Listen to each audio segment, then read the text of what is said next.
Hi friends, అందరికీ good morning and happy Sunday. ఇప్పుడైతే నేను మా ఆయన కోసం మిల్క్ అయితే పెట్టిస్తున్నాను. మార్నింగ్ 7 o'clock అవుతుంది. అందులోనే మా పాపకి అయితే ఓట్స్ మిల్క్ చేసిస్తున్నాను. అందులో ఒక 1 tablespoon ఓట్స్ పౌడర్ యాడ్ చేసి తర్వాత అందులో కొద్దిగా వాటర్ అయితే యాడ్ చేసి ఉంచాను. గ్యాస్ మీద ఉంచి బాగా బాయిల్ అవుతుంది. బాయిల్ అయ్యే వరకు ఉంచి అది కొంచెం థిక్ కన్సిస్టెన్సీ అయ్యే వరకు ఈ విధంగా కలుపుకోవాలి. ఇదైతే మా పాపకి ఫేవరెట్ బ్రేక్ఫాస్ట్. వీక్లీ 4 times ఇదే బ్రేక్ఫాస్ట్ ఇష్టంగా తింటుంది. ఇదైతే రెడీ అయిపోయింది. ఒక బౌల్లోకి అయితే షిఫ్ట్ చేసుకొని పాపకైతే ఫీడ్ చేశాను. తర్వాత వంట చేయాలి. ఇక రైస్ అయితే పెట్టేశాను. నెక్స్ట్ చికెన్ కర్రీ అయితే చేయాలనుకుంటున్నాను, కొత్తగా వెరైటీగా.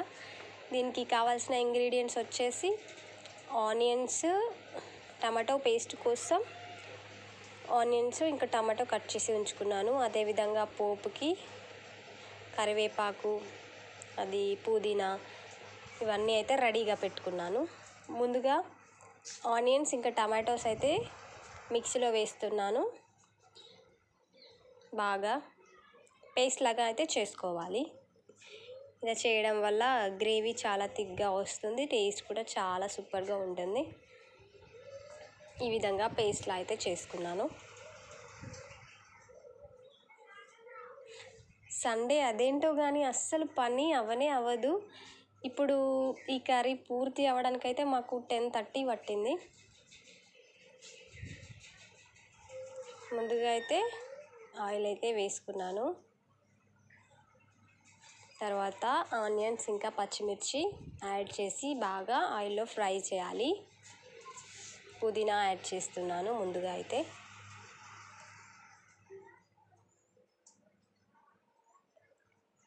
ఆనియన్స్ అయితే వేసి ఫ్రై చేస్తున్నాను.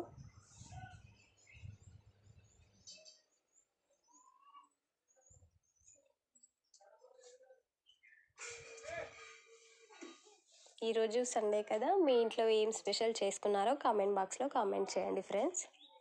మేమైతే ఓన్లీ చికెన్ ఈరోజు. నార్మల్గా స్పెషల్ అంటూ ఏమీ లేదు, ఇదే స్పెషల్ మాకు.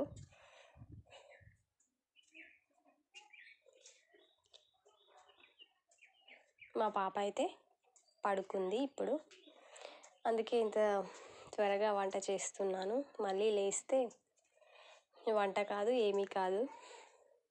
ఇంతకుముందు గ్రైండ్ చేసి పెట్టుకున్న పేస్ట్ని యాడ్ చేస్తున్నాను. ఇది మాత్రం ఆయిల్లో ఒక 3 to 4 minutes వరకు బాగా ఫ్రై చేయాలి.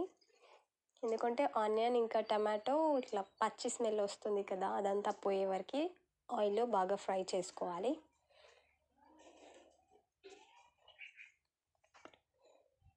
గ్యాస్ అయితే సిమ్లో పెట్టేశాను, ఎందుకంటే అంటిపోతుంది.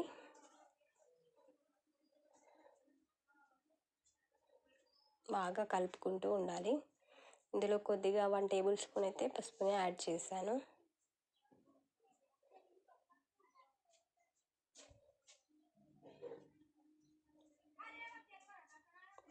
తర్వాత క్లీన్గా వాష్ చేసి ఉంచుకున్న చికెన్ని కూడా యాడ్ చేస్తున్నాను.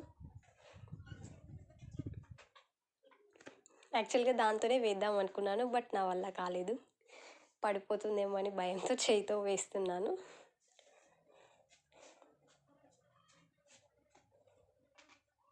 సండే అసలు ఎక్కువ వర్క్ అయితే ఉండదు, బట్ లేజీ అయిపోతాం సండే రోజు. ఎందుకో అసలు తెలియకుండానే లేజీ అయిపోతాం. వర్క్ అయితే ఎక్కువగా ఏముండదు ఇంట్లో, చేద్దాంలే అన్నట్టుగా అయిపోతుంది. వర్క్ లేట్ అవుతుంది.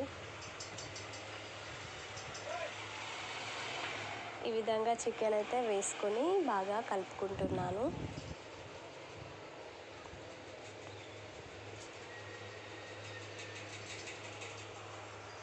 వీడియో మాత్రం స్కిప్ చేయకుండా చూడండి ఫ్రెండ్స్, నాకైతే సపోర్ట్ చేయండి. ఇంకా మంచి వీడియోస్తో మేము ముందుకు వస్తాను, సపోర్ట్ చేయండి ఫ్రెండ్స్. ఇందులో అల్లం వెల్లుల్లి పేస్ట్ అయితే యాడ్ చేస్తున్నాను, బాగా కలుపుకుంటున్నాను.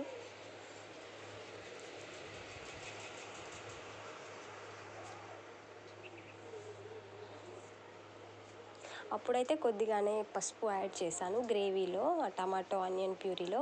ఇప్పుడు కొద్దిగా ఎక్కువగానే పసుపునైతే యాడ్ చేస్తున్నాను.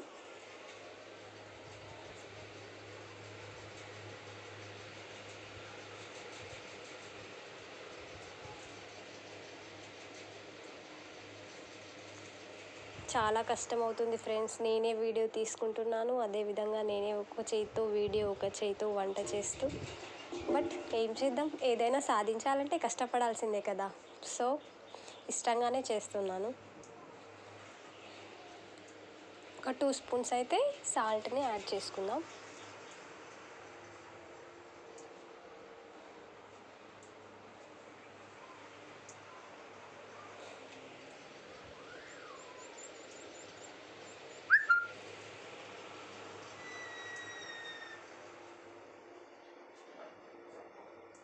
తర్వాత ఒక టమాటో కట్ చేసి ఉంచుకున్నది యాడ్ చేస్తున్నాను. టమాటో స్కిప్ చేసిన నో ప్రాబ్లం, బట్ యాడ్ చేస్తున్నాను అంతే.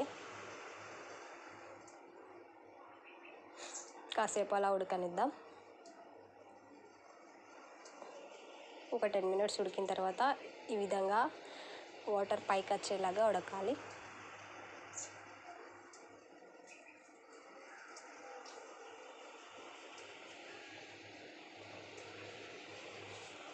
కరివేపాకు అయితే జస్ట్ ఫ్లేవర్ కోసం యాడ్ చేస్తున్నాను, కొద్దిగా లైట్గా ఫ్లేవర్ బాగుంటుందని.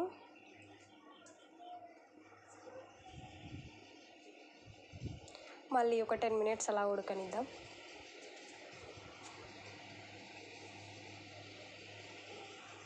బాగా ఉడికినట్టుంది చికెన్. ఇందులో అయితే ఇప్పుడు కారపొడిని అయితే యాడ్ చేసుకుందాం.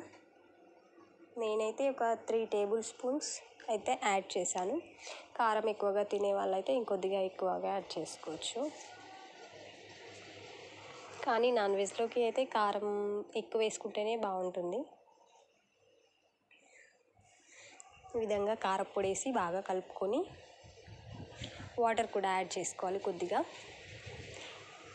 ఫ్రై లాగా చేసుకోవచ్చు, బట్ సమ్మర్ కదా, ఫ్రై ఎలా అంటే ఈ హీట్కి ఫ్రై కర్రీస్ తినడం వల్ల మనకి కొంచెం డైజెషన్ ప్రాబ్లమ్స్ వస్తాయి. సో కొంచెం వాటర్ యాడ్ చేసుకుంటే కర్రీస్లో మనకి ఫ్రీగా ఉంటుంది ఏదైనా కూడా. సమ్మర్లో మాత్రం ఫ్రై కర్రీస్ మాత్రం అవాయిడ్ చేయండి ఫ్రెండ్స్. గ్రేవీ లేదంటే వాటర్ కర్రీస్ మాత్రమే ప్రిఫర్ చేయాలి సమ్మర్లో.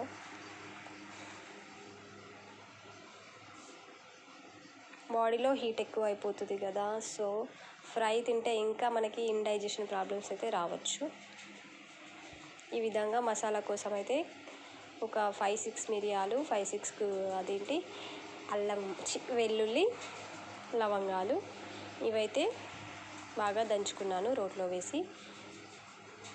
తర్వాత ఈ ఉడుకుతున్న చికెన్లోనైతే యాడ్ చేస్తున్నాను ఫ్రెండ్స్.